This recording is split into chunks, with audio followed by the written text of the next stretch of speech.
all the shit you see on your poster, like he's doing it in real life. Like he came by me so fast sometimes I was like, oh. Initially, it sounds like Shaq is paying homage to the king, but given their track record of subtle shade and ego trips, the fan base isn't convinced it is genuine love. This viral throwback clip has everyone asking the exact same question. Was the Diesel actually mesmerized?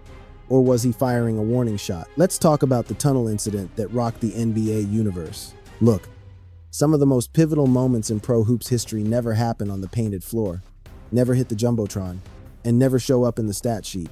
Yet, they rattled the league's foundation to its core, and the drama that supposedly unfolded in the bowels of Madison Square Garden on February 1st, 2026, could be the stuff of legends for decades to come. Because if you believe the whispers tearing through the internet right now, spanning from YouTube commentary to Twitter threads and self-proclaimed insiders swearing they had a front row seat, Shaquille O'Neal and LeBron James allegedly got into a massive in-your-face shouting match right there in the tunnel, just moments after the Los Angeles Lakers dropped a 112-100 decision to the New York Knicks. Here's the breakdown of exactly what went down. According to the rumor mill, fresh off that defeat in New York, King James was navigating the tunnel toward the locker room, a walk he has taken thousands of times in his illustrious career.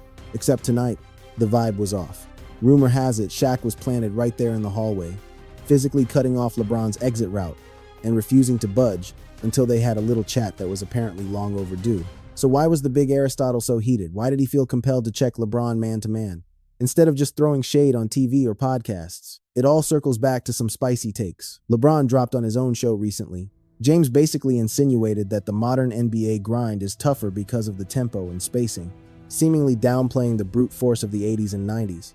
Now, for the younger generation on TikTok, that probably sounds like a solid argument. The sport has morphed. The speed is relentless. The three ball has fundamentally rewritten the offensive playbook. But for Shaq, a monster who feasted in an era of hand-to-hand combat in the paint, those words felt like total disrespect to every OG who paved the way. Allegedly, the conversation went from 0 to 100 in a heartbeat.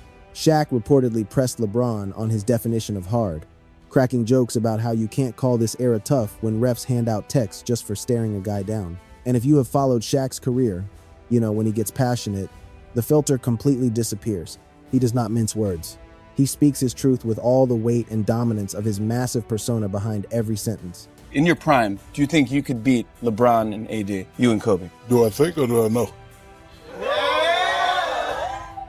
Yes, the answer is yes. Because there's only one contributing factor. Who's gonna guard me? That's right. No one can do that. No, they cannot. That's right. They can't do it. Not at all. He argued that the skill set has shifted. The workload is different. And just because guys aren't getting clotheslined doesn't mean it is easier. Nor does it mean the ceiling for greatness has been lowered. But the Big Diesel was not buying what Bron was selling. He clapped back, accusing James of minimizing the grit required by legends like Jordan, Bird, and Magic. He basically told LeBron he has been spoiled by a softer league, thriving on rules that banned hand-checking stuff that was just a standard Tuesday night back in the 90s. People who were supposedly within earshot described the vibe as incredibly volatile. This wasn't friendly banter. This was a legitimate standoff between two Mount Rushmore candidates. Word is, Lakers brass, including GM Rob Pelinka, had to physically step in before fists started flying. Just let that image sink in for a moment. The general manager of the Lakers having to play bouncer between Shaq and LeBron to prevent a brawl. That speaks volumes about the temperature in that hallway. But here is where the story gets a bit hazy, and we have to keep it real. As of right now, zero footage of this alleged tunnel dust-up has hit the web. Most of the buzz is coming from Trust Me, Bro Source, dramatic reenactments, and friend of a friend storytelling. This has skeptics thinking the whole drama is just manufactured clickbait, cooked up to milk the endless old school versus new school debate for views. Rumors suggest Lakers security is scrubbing the tapes.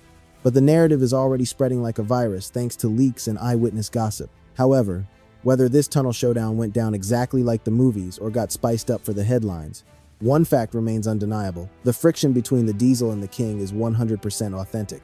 To really get the full picture, you need to check the receipts on the shade Shaq has been throwing at the King lately. We are not talking about simple differences of opinion or casual disagreements here. The Big Diesel is practically tearing down LeBron's legacy brick by brick on the biggest stage imaginable. Time and again, O'Neal snubs James from his dream team, picking Stephen Curry for the roster instead. He slots Kobe at the 2, MJ at the 3, Duncan at the 4, and parks himself in the paint. Leaving out a guy with 4 rings and 4 Finals MVP trophies isn't an accident. It is a loud statement. We are talking about the league's all-time bucket getter and a 4-time regular season MVP getting the cold shoulder. When asked why, Shaq always circles back to one specific obsession, the intimidation game. He's the only man that had me terrified on the court. Because I went from high school admiring him, college admiring him, and then he's right there in front of you.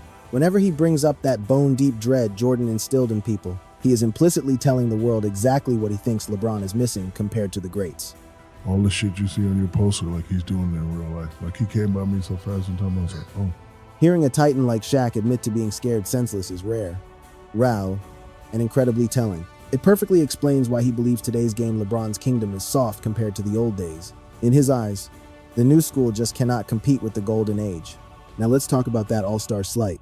If you figured the backstage beef and the ranking snubs were the whole story, you are way off base. The drama surrounding the 2026 All-Star Weekend poured gasoline on the fire. It struck a blow to James's reputation that would have been unthinkable just a few seasons back. Let's set the stage. The fan ballots for the 2026 showcase wrapped up in the middle of January. For the first time in 21 years, King James wasn't sitting on the throne of the Western frontcourt. He trailed behind Joker, Ed, and Zion, signaling a massive shift for the guy who used to own this vote. We are talking about an untouchable streak of 20 straight starts from 2005 to 2025, ending just like that. Suddenly, the masses decided he wasn't top-tier material anymore. Sure, the coaches still picked him as a backup, proving he still commands respect in the locker room. Even at 41, he has got game. But being a reserve carries a heavy stigma during All-Star Weekend. It means riding the pine at tip-off, a bitter pill to swallow for a living legend. It is a public demotion after 2 decades at the summit. And naturally, Shaq had to chime in. His hot take on January 29th sparked a debate that split the fan base right down the middle. On Inside the NBA in 2026, the usual suspects Shaq, Chuck, Ernie, and Kenny were breaking down the roster. They were debating reputation versus reality. And when the topic shifted to LeBron and the awkwardness of him being a backup, O'Neal dropped a bombshell. The big fella bluntly said he didn't want to watch royalty waiting for a substitution. He spun it as compassion, implying that seeing James downgraded to a role player would hurt his brand more than just staying home. He basically said, "Thanks for the memories." He saluted James's career but refused to witness the decline firsthand from the sidelines. When Kenny tried to argue, Shaq dug his heels in, making his stance crystal clear. He claimed James wasn't playing at an elite level and that a bench spot would just spotlight his fading powers. Instead of honoring his tenure, Shaq felt a clean break was the more dignified exit strategy. And this is where the narrative gets messy. Some folks thought Shaq was genuinely looking out for the King's pride. They viewed it as one giant protecting another from the embarrassment of a diminished role. However, plenty of others saw the shade, interpreting it as a strategic jab at a rival's mortality. To them, it was Shaq appointing himself the gatekeeper, deciding James's time at the top was officially over. It looked like O'Neal was stamping the expiration date on LeBron's superstardom. Loud and clear. Social media absolutely blew up the second those comments hit the web. The timeline was flooded with takes on the history-making possibility of King James riding the pine for the first time ever. Half the crowd was backing the Big Diesel, saying bench him, while the loyalists fired back that All-Star Weekend is a joke without LeBron. Stats be damned. Then the rumor mill started spinning, claiming Bron might just skip the whole show to recharge his batteries, which cracked the door open for a wild scenario where someone like Austin Reaves slides into that starting spot. If that actually goes down, you have to ask yourself if Shaq's loudmouth actually forced the King's hand. But here's the kicker. Shaq's spare the King jab stings way more when you look at the bigger picture he's painting. Say, the big fella isn't just roasting LeBron's current game, he's taking a sledgehammer to the foundation of his entire era. Shaq's been screaming that today's NBA is marshmallow soft compared to his day, claiming the ban on hand-checking basically gifted guys like Bron their careers. And he isn't the only old head singing that tune. You've got legends like Paul Pierce piling on too, calling the modern game sanitized and brushing off LeBron's stats as inflated fluff because nobody hits anymore. When you've got a whole choir of Hall of Famers chanting the same verse, it builds a wall of noise that even the chosen one has a hard time breaking through. The crazy part is that Shaq and Bron aren't just random rivals. Their roots go way deeper than the average fan remembers. We aren't watching two strangers taking pot shots at each other from opposite ends of the galaxy. They actually shared a locker room in Cleveland back in the 2009-2010 run, when the Cavs grabbed Shaq to help push Bron over the championship hump. And believe it or not, that experiment kicked off with nothing but good vibes and high fives. LeBron was practically glowing, calling it a massive honor to suit up next to a four-time ring winner. And Shaq, he was dishing out serious compliments about the kid's leadership skills. With Shaq and Kobe both out west, you knew they'd link up at the All-Star game again. That's just what icons do. That was Bron back at the 2009 All-Star break, hyping up the insane level of talent around him. And the second the topic shifted to Shaq, LeBron had nothing but love for the big Aristotle. He basically said, whenever the big man hangs him up, the game is going to feel empty without him. That is pure respect for Shaq's legacy. But Bron didn't stop there. He doubled down. He talked about the showmanship, the class, and all the laughs Shaq brought to the floor. He said Shaq is the total package. The game usually moves on fast, but for him, we'd miss everything. Seeing that kind of hero worship makes the icy vibes between them now feel even more jarring. These two used to be in the trenches together, watching each other's six and speaking with total reverence. But somewhere down the line, that brotherhood curdled into something a whole lot messier.